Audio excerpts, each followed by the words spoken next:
ಎಲ್ಲರದ್ದು ಒಂದೊಂದು ಕೆಲಸ. ಈ ಕೆಲಸ ಬಂದು ನನ್ನ ಕೆಲಸ. ಈ ಕೆಲಸನ ನಾನು ತುಂಬ ಖುಷಿಯಾಗಿ ಮಾಡಬೇಕು ಅಂತ ಅನಿಸುತ್ತೆ. ಏನಕ್ಕೆ ಗೊತ್ತಾ? ನಾನು ಚೆನ್ನಾಗಿ ಓದಿದ್ದೀನಿ ಅನ್ನೋರಿಗೆ ಕೆಲಸ ಇಲ್ಲ. ನಾನು ಚೆನ್ನಾಗಿ ಕೆಲಸ ಮಾಡ್ತೀನಿ ಅನ್ನೋರಿಗೆ ಒಳ್ಳೆ ಸಂಬಳ ಇಲ್ಲ. ಅದರಲ್ಲಿ ನಾನಂತೂ ಚೆನ್ನಾಗಿ ಓದಲೂ ಇಲ್ಲ, ಒಳ್ಳೆ ಸಂಬಳ ತಗೋಬೇಕು ಅಂತ ಆಸೆ ಅಂತೂ 100% ನನಗಿರಲಿಲ್ಲ. ಚೆನ್ನಾಗಿ ಓದಿ ದುಡಿಬೇಕು ಅಂತ ಅಂದ್ಕೊಂಡು ಚೆನ್ನಾಗಿ ಓದ್ಲಿಕ್ಕೆ ಆಗಲಿಲ್ಲ ಅಂದಾಗ 100% ನಮ್ಮ ಮೈಂಡಿಗೆ ಬರೋದು ನಾವು ಕಷ್ಟಪಟ್ಟಾದರೂ ದುಡಿಬೇಕು ಅಂತ. ಊರವರೆಲ್ಲ ಹೇಳೋಕ್ಕಿಂತ ಮುಂಚೆ ಬಂದು ಬಾಗಿಲು ತೆಗಿಬೇಕು, ಎಲ್ಲರೂ ಹೋದ್ಮೇಲೆ ಬಾಗಿಲು ಹಾಕೊಂಡು ಮನೆಗೆ ಬರಬೇಕು. ಆ ಥರ ಇದೆ ನಮ್ಮ ಕಷ್ಟಪಟ್ಟು ದುಡಿಯೋವಂಥ ಲೈಫು. ಅದನ್ನು ಒಂಥರ ಇಷ್ಟಪಟ್ಟೆ ಮಾಡಬೇಕಂತ ಮಾಡ್ತೀವಿ. ಆದರೆ ಕೆಲವೊಮ್ಮೆ ಮಾತ್ರ ಬೈಕೊಂಡು ಹೊತ್ಕೊಂಡು ನನ್ನ ಮನೇಲೇ ಇರಬೇಕಿತ್ತು, ಹೌಸ್ ವೈಫ್ ಆಗಿರೋದೇ ಚೆಂದ ಅಂತೆಲ್ಲ ಡೈಲಾಗ್ ಹೊಡ್ಕೊಂಡು ಮತ್ತೆ ಅಂಗಡಿ ಬರೋದು ಮಾತ್ರ 100% ಯಾವತ್ತೂ ತಪ್ಪಲ್ಲ. ಈ ಥರ ಮನದಾಳದ ಮಾತುಗಳೆಲ್ಲನೂ ನನಗೆ ನಾನೇ ಹೇಳ್ಕೊಂಡು ಕೆಲಸ ಮಾಡ್ತಾ ಇರ್ತೀನಿ. ಡೈಲಿ ವ್ಲಾಗ್ಸ್ ಮಾಡ್ತೀನೋ ಬಿಡ್ತೀನೋ ಇಲ್ವೋ ಗೊತ್ತಿಲ್ಲ, ಆದರೆ ಒಂದು ವಿಡಿಯೋ ಮಾಡ್ತೀನೋ ಬಿಡ್ತೀನೋ ಗೊತ್ತಿಲ್ಲ. ಆದರೆ ಈ ಕೆಲಸಗಳೆಲ್ಲ ಮಾಡಬೇಕಾದ್ರೆ ನಾನೇ ಥಿಂಕ್ ಮಾಡ್ತಾ ಇರ್ತೀನಿ, ನಾನು ಈ ಥರ ಎಲ್ಲ ಕೆಲಸ ಮಾಡ್ತೀನಿ, ಇಷ್ಟೆಲ್ಲ ಕಷ್ಟಪಡ್ತೀನಿ, ಇದೆಲ್ಲ ಒಂದು ಮೆಮೊರೀಸ್ ಆಗಿರಬೇಕು, ವೀಡಿಯೋ ಮಾಡಬೇಕು ಅಂತೆಲ್ಲ. ಏನೋ ವ್ಲಾಗ್ ಮಾಡ್ತಾಯಿದ್ದೀನಿ ಅನ್ನೋ ಮೈಂಡ್ಸೆಟ್ಟಲ್ಲೇ ಕೆಲಸ ಮಾಡ್ತಾಯಿರ್ತೀನಿ.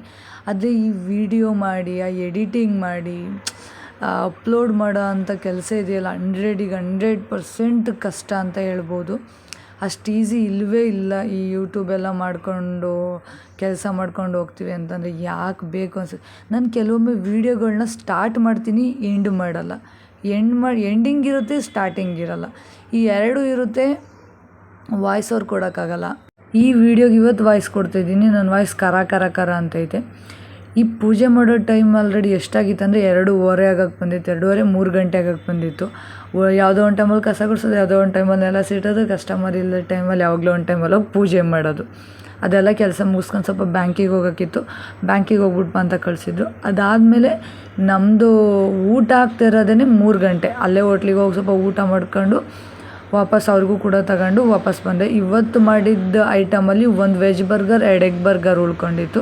ಅದೆಲ್ಲ ಮುಗಿಸ್ಕೊಂಡು ಕೆಲಸ ಮುಗಿಸ್ಕೊಂಡು ಮತ್ತು ಬೇಗ ಮನೆಗೆ ಹೋಗ್ಬಿಡುವ ಅಂತೇಳಿ ಕೆಲಸ ಮುಗಿಸ್ತಾಯಿದ್ದು. ಆದರೂ ಕೂಡ ಮನೆಗೆ ಬರೋ ಅಷ್ಟೊತ್ತಿಗೆ ಹೆಚ್ಚು ಕಡಿಮೆ ಒಂದು 10:45 ಆಗಿತ್ತು. ನನ್ನ ಹಸ್ಬೆಂಡ್ ಇನ್ನೂ ಏನಾರು ಸಿಗ್ಬೋದಾ ಅಂತ ಒಳಗಡೆ ಕೆರೆದು ಹುಡುಕ್ತಾಯಿದ್ರು. ಅದೆಲ್ಲನೂ ಮುಗಿಸ್ಕೊಂಡು ಒಂದು ಒಳ್ಳೆ ಸ್ಮೈಲ್ ನೋಡ್ಕೊಂಡು ಮನೆ ಕಡೆಗೆ ಬಾಗಿಲು ಹಾಕೊಂಡು ಎಸ್ಕೇಪ್ ಆದ್ವಿ. ಈ ವೀಡಿಯೋಸ್ಗಳೆಲ್ಲನೂ ಕೂಡ ನಾನು ಮಾಡುವಾಗ ನಾನೇ ಥಿಂಕ್ ಮಾಡೋದು, ಇವಾಗ ಅವ್ರು ಹೇಗೆ ಮಾತಾಡ್ತಾರೋ, ಇವ್ರು ಹೇಗೆ ಮಾತಾಡ್ತಾರೋ, ಹಾಗೆ ಹೀಗೆ ಅಂತ. ಆದರೆ ರಿಯಲ್ ಸಿಚುವೇಶನ್ ಬಂದು ನನಗೆ ಈ ವೀಡಿಯೋಸ್ಗಳು ನಾನು ಯಾವತ್ತೇ ನೋಡುವಾಗಲೂ ಕೂಡ ಖುಷಿಯಾಗಬೇಕು, ಒಂದು ಮೆಮೊರೀಸ್ ಆಗಿರಬೇಕು ಅಂತ. ಇವತ್ತಿಲ್ಲಿ ಈ ಕೆಲಸ ಮಾಡ್ತಾ ಇರ್ಬೋದು, ಮುಂದೆ ಒಂದು ದಿವಸ ನಾವು ಹೇಗಿರ್ತೀವೋ ಏನೋ ನಮಗೆ ಗೊತ್ತಿಲ್ಲ. ಸೊ ಆ ರೀಸನಿಂದ ನನಗೆ ಈ ವೀಡಿಯೋಸ್ಗಳೆಲ್ಲ ತುಂಬ ಮೆಮೊರೀಸ್ ಆಗಿರಬೇಕಂತ ಆಸೆ ಅಷ್ಟೇ. ನಾವೇನೇ ನಮ್ಮ ಒಂದು ಚಿಕ್ಕ ಮಕ್ಕಳಿರುವಾಗ ಒಂದು ಫೋಟೋಸ್ಗಳ್ನೋ ಏನಾದರೂ ನೋಡುವಾಗ ಎಷ್ಟು ಖುಷಿಯಾಗುತ್ತೋ, ನಾನು ಅವಾಗ ಆಗಿದ್ದೆ ಅಲ್ವಾ ಅಂತ. ಆ ಥರ ಮುಂದೆ ಒಂದು ದಿವಸ ನಾವು ನೋಡ್ಬೇಕಾದ್ರೆ ಅದೇ ಥರ ಖುಷಿಯಾಗಬೇಕನ್ನೋ ರೀಸನಿಂದ ಇವಾಗ ಮೊಬೈಲಲ್ಲೇ ಇದ್ದರೂ ಕೂಡ ಕೆಲವೊಮ್ಮೆ ಏನೋ ಡಿಲೀಟ್ ಆಗಿ ಹೋಗ್ತದೆ, ಫೋನೇ ಕಳೆದೋಗ್ತದೆ.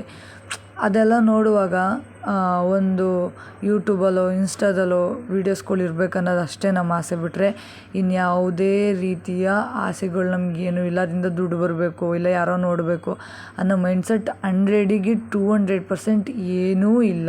ಇದರಿಂದ ಲೈಕ್ ಬಂದರೂ ನಮಗೆ ಏನು ಬೇಜಾರಿಲ್ಲ, ಲೈಕ್ ಬರಲಿಲ್ಲ ಅಂದರೆ ನಿಜವಾಗ್ಲೂ ಬೇಜಾರಿಲ್ಲ ಹೇಳ್ಬೇಕಂತ ಅಂದರೆ.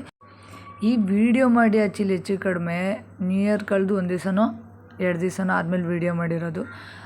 ವಾಯ್ಸ್ ಓವರ್ ಕೊಡ್ತಿರೋದು 1 ವಾರ ಮುಗಿದ್ಮೇಲೆ, 1 ವಾರ ಆದಮೇಲೆ ಅನಿಸುತ್ತೆ. ಏನು ಮಾತಾಡ್ಬೇಕು ಏನು ಬಿಡ್ಬೇಕು ಒಂದೂ ಗೊತ್ತಾಗ್ತಾಯಿಲ್ಲ. ಬಟ್ ಈ ವಿಡಿಯೋನೂ ಕೂಡ ಎಲ್ಲಿ ನಾನು ಡಿಲೀಟ್ ಮಾಡೋಕ್ಬಿಡ್ತೀನೋ, ವಾಯ್ಸ್ ಓವರ್ ಕೊಡೋಕ್ಕಾಗಲಿಲ್ಲ ಅಂದ್ಬಿಟ್ಟು ಡಿಲೀಟ್ ಮಾಡೋಕ್ಬಿಡ್ತೀನೋ ಅನ್ನೋ ರೀಸನಿಂದ ಇದನ್ನು ನಾನೇ ವಾಯ್ಸ್ ಓವರ್ ಕೊಡ್ತಾಯಿದ್ದೀನಿ ಡಬ್ಬ ಥರ. ಯಾಕಂದರೆ ಈ ವಿಡಿಯೋ ಇವತ್ತು ಆ್ಯಕ್ಚುಲಿ ಅಪ್ಲೋಡ್ ಮಾಡಲೇಬೇಕಂತ. ರೀಸನ್ ಬಂದು ಇವಾಗ ಸಂಕ್ರಾಂತಿ ಹಬ್ಬ ಅಲ್ಲ, ಆವಾಗ ನನ್ನ ಮಗಳು ಫೋಟೋ ವೀಡಿಯೋ ಎಲ್ಲ ತೆಗಿಬೇಕಂದ್ರೆ ಸ್ಟೋರೇಜ್ ಸ್ವಲ್ಪ ಫ್ರೀ ಆಗಬೇಕು. ಯಾಕಂದರೆ ನನ್ನ ಮೊಬೈಲಲ್ಲಿ ಮೇಯ್ನ್ ಸ್ಟೋರೇಜೇ ಇಲ್ಲ. ನಾನು ಇವಾಗ ದೀಪೋತ್ಸವದಲ್ಲೆಲ್ಲ ವೀಡಿಯೋ ಮಾಡಬೇಕಂತ ಫುಲ್ಲು ಖುಷಿಯಾಗಿ ಇದ್ಬದ್ದು ಫೋಟೋ ವೀಡಿಯೋ ಎಲ್ಲ ಡಿಲೀಟ್ ಮಾಡ್ಕೊಂಡಿದ್ದೆ ಆಲ್ರೆಡಿ. ದೀಪೋತ್ಸವ ದಿನ ವೀಡಿಯೋ ಮಾಡಬೇಕಾದ್ರೆ ಇಲ್ಲಿಂದ ಅಂಗಡಿಯಿಂದ ಹೊರಡುವಾಗಲೇ ವೀಡಿಯೋ ಸ್ಟಾರ್ಟ್ ಮಾಡ್ಕೊಂಡಿದ್ದೆ. ಶಾರ್ಟಾಗಿ ಸ್ವಲ್ಪನೇ ವೀಡಿಯೋ ಮಾಡ್ತಾಯಿದ್ದೆ. ಲಾಂಗ್ ವೀಡಿಯೋ ಮಾಡಿದರೆ ಸ್ಟೋರೇಜ್ ಎಲ್ಲಿ ಫುಲ್ ಆಗುತ್ತೋ ಅನ್ನೋ ಭಯನೇ ಜಾಸ್ತಿ. ಆದರೆ ಇಲ್ಲೆಲ್ಲ ವೀಡಿಯೋ ಮಾಡ್ಕೊಂಡೋಗಿ ಅಲ್ಲಿ ದೀಪೋತ್ಸವದಲ್ಲಿ ದೇವಸ್ಥಾನ ಮುಂದ್ಗಡೆ ಎಂಟ್ರಿ ಕೊಟ್ಟು ಅಲ್ಲಿ ಒಂದು ವೀಡಿಯೋ ಅಂದರೆ ಅಲ್ಲಿ ಎಂಟ್ರಿಗೆ ಸ್ವಲ್ಪ ವೀಡಿಯೋ ಮಾಡಬೇಕಂತ ಮೈಂಡ್ ಸೆಟ್ ಇದೆ. ಅಲ್ಲಿ ಮುಂದೆ ಹೋಗೋಷ್ಟೊತ್ತಿಗೆ ಆಲ್ರೆಡಿ ಸ್ಟೋರೇಜ್ ಫುಲ್ ಅಂತ ತೋರಿಸ್ತು. ಅವಾಗಾಗಿದ್ದು ಬೇಜಾರು ಹೇಗಿತ್ತಂದರೆ ಇಲ್ಲೇ ಬಿಸಾಡೋಗ್ಬಿಡೋಣ ಅದು ಯಾವನಾರು ಕತ್ಕೊಂಡಾರು ಹೋದ್ರೆ ಸಾಕಲ್ಲ, ಒಂದು 2 ದಿವಸ ಪತ್ಕೊಂಡು ಹೆಂಗೋ ಅತ್ಲಾಗ ಒಂದು ಫೋನ್ ತೆಗೆಸ್ಕೊಂಡ್ರಾಗುತ್ತೆ ಅನ್ನೋ ಥರ ಎಲ್ಲ ವಿಡಿಯೋ ಇತ್ತು.